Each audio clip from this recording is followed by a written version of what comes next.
Welcome back to Investing Talk Podcast. Today we're looking at Carvana. As usual, before we start, subscribe, like, and comment to this video to support the show. And if there's a specific company you want us to look into, leave it in the comments below. So let's get into the analysis. For years, I think the story with Carvana was pretty simple, right? Oh yeah, hyper growth at any cost. Exactly. Heavy cash burn, lots of logistics complexity. But if you look at the recent data, that whole narrative is basically dead. It's a completely different company now. It is. We're now analyzing a company that's, well, it's successfully pivoted.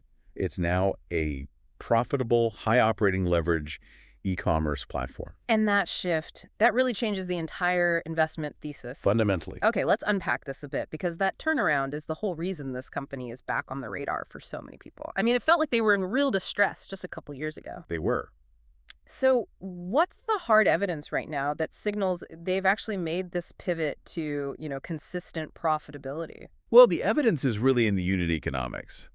And specifically, the financial discipline they've shown in the last few quarters. Okay. If we look at Q3 of fiscal year 25, they delivered some really strong top-line growth. And that was primarily driven by recovering unit volumes. So people are just buying more used cars again? People are back in the market, yeah. And credit availability has stabilized, which provides a nice little tailwind. But the real kicker, I think, have to be the bottom line. Oh, absolutely. I mean, if we look at that same Q3 report, the GAAP earnings per share hit, what, $1.03? $1.03, Yeah. which is, it's just astounding. You have to remember where they were. You're right. They were posting huge losses quarter after quarter. Consistently. So this $1.03 EPS, it marks a 61% increase year over year. This isn't just, minor progress. No, it's a sea change. It's a sharp, measurable, fundamental turnaround from when they were just hemorrhaging cash. This shift from just scaling to being efficient, that's the critical aha moment. I agree. The shift is clear. But let's talk about where that money is coming from. Because while the retail used car sales, they drive the core volume. Sure. The higher margin revenue streams seem to be growing even faster. What are those streams exactly? And why are they so crucial to this new profitable model? Right. So we're talking about ancillary revenue.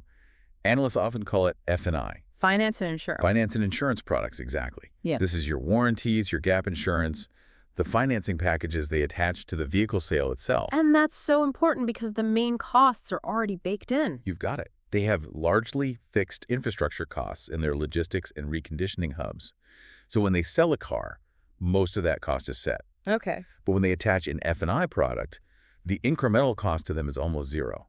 So that revenue just drops directly to the bottom line as high-margin profit. So the strategy isn't just sell more cars. It's about monetizing that customer relationship after the initial sale and doing it way more effectively. That's what makes this model so distinct. A traditional used car lot, they rely heavily on the margin in the vehicle itself. Right. Carvana is leveraging its digital scale to optimize the price of the car and then just maximize all those attached services. And that's what's driving these big forecasts for multiple expansion. It is. The belief is that this combination, continued top-line growth from more people buying online, plus this sustained high-margin F&I growth, that's what's going to drive earnings per share for years. To get that kind of margin expansion, though, they had to do more than just ride a better market. They had to get a lot better at running the business internally. Oh, for sure.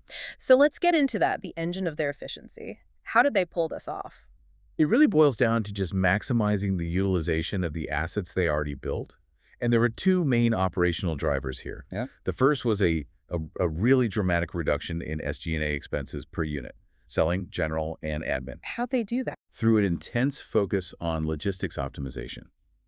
I mean, think about routing their haulers more efficiently, consolidating inventory closer to where the demand is. And just getting cars through those big inspection and reconditioning centers faster. Exactly. Less wasted time, less wasted gas, higher throughput.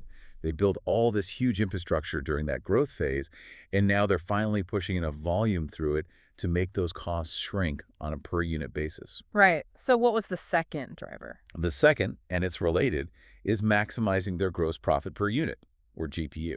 And the GPU, that's the profit on the car and its services before you subtract all those fixed operating costs. Correct. And they've increased GPU through just, well, superior sourcing. They know exactly which car to buy and what to pay for it. and really sophisticated pricing analytics. So they're not just guessing on price. Not at all. They price optimally for each local market, and crucially, they're getting significantly better at attaching those really rich F&I products we just talked about. They're maximizing every single step. And this is where the argument for that premium valuation starts to, really solidify. It's the technology. It's all about the tech. Because you can cut costs once, but if you integrate AI and data science into the operating model, you get a system that's always getting better on its own. That technology integration is the absolute core of their competitive edge. It's their economic moat. And we aren't talking about, basic spreadsheets here. Bro! We are talking about AI-enabled, data-driven systems that are integrated into everything, predicting where to put inventory, dynamic pricing that adjusts in real time. Logistics routing that automatically finds the most efficient delivery path. Yes. And this whole system is expected to just continually push per unit costs down, even as they scale their volume up. Let's talk more about that moat, because used car retail is, it's famously fragmented. Mm-hmm. What stops a big legacy dealer or some other tech startup from just copying this model now that it's proven? Well, they have, I'd say, 3 structural advantages that are just incredibly difficult to replicate quickly. Okay, what's number 1? First is the sheer digital scale. They are a national, pure-play e-commerce platform. They have high brand recognition that was built from the ground up specifically for this. Right, it wasn't just bolted onto a legacy dealership model. Precisely. And that, of course, leads directly to the second advantage. The network effects. The network effects, yes. More buyers attract more sellers. So a customer can get a more accurate quote and a way wider selection faster on the platform than they can usually find just driving around locally. That constant liquidity just reinforces the platform's appeal. And the third piece of that moat, the customer experience itself. Convenience, the seamless end-to-end digital model. Financing, online purchase, delivery, that 7-day test drive, it creates incredible switching costs. I can see that. If you, the listener, have ever bought a car online and had it just show up at your house without all that painful haggling at a dealership, you are highly unlikely to go back to the old way. The consumer pain point they solve is enormous. It is. That makes a ton of sense. Now, let's pivot back to the balance sheet for a second. They were kind of famous for burning cash to build all that infrastructure. Infamous, maybe. Right. The narrative now is about positive free cash flow, or FCF. That's a monumental shift. What's their capital allocation strategy now that they're actually generating cash? This pivot to positive FCF is probably the key indicator of stability. And their strategy now is very measured. Right. They are primarily reinvesting that FCF back into the technology stack. So more AI, better pricing models, optimizing those logistics routes we mentioned. Exactly. They are focused on increasing the utilization of their existing capacity, not, engaging in new capital-heavy expansion projects like building more massive hubs. And the near-term financial priority, which is just essential given their history, has to be deleveraging. Absolutely. The debt load, it's manageable with their current cash flow, but it's still material. Strengthening that balance sheet is the most critical near-term priority. And what does that do for them? Deleveraging will lower their borrowing costs, it improves investor confidence, and ultimately it just reduces the equity risk that's inherent in the company. Okay, let's talk about market perception, which of course brings us to the valuation. The rally this year has been, aggressive, up around 87% year to date. The market has clearly bought the turnaround story. Hook, line, and sinker. The momentum is just undeniable. It is. And what's interesting is the structural catalyst that recently drove that sharp 10% spike in the stock. That was the news about the trajectory toward S&P 500 inclusion. Can you explain why that's so powerful? Sure. It's powerful for 2 reasons. First, it's just a stamp of institutional approval. The index providers see the company as having reached a durable scale and a stable financial profile. And the second reason is more practical. Much more. It triggers forced buying. Right. Massive index funds that track the S&P 500, they must buy the stock, regardless of its valuation or their own internal views. This just acts as a powerful structural tailwind that increases liquidity and supports the price. That's a strong tailwind for sure, but we just cannot ignore the massive valuation headwind. No, you can't. If you look at the PE ratio, it's sitting around 84 times. The industry average for used car retailers is what, about 18? About that, yeah. So you have to ask, why is any sophisticated investor willing to pay such a colossal premium for this? That high multiple. It's the market placing a massive bet on sustained multi-year EPS compounding. So they're not valuing the company on today's profits. Not at all.